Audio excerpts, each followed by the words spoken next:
There are a few things that are broken about the many startup incubators that exist in Australia. Let me start. Firstly, incubators serve basically their investors instead of their incubatees.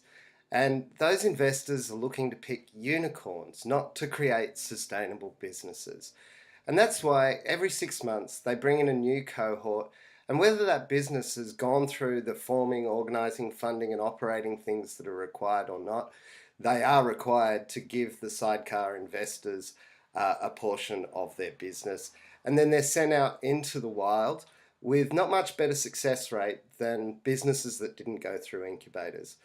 I would argue that incubation in Australia is broken, except for the few investors that manage to pick the few unicorns that may come out of them.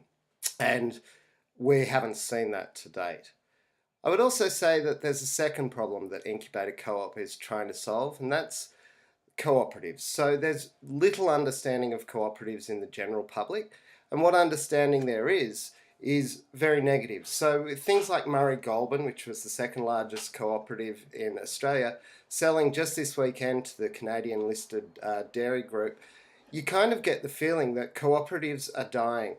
At the same time, we're aware that platform cooperatives and community-owned enterprises and data cooperatives, they're the new way in which individual consumers and producers and markets can address the economic failures that are being exacerbated by venture-backed two-sided marketplaces and venture-backed heropreneurs, where they lock up our data and they lock up our autonomy in oligopolies and monopolies and further exacerbate the inequality that we're all experiencing within our economy.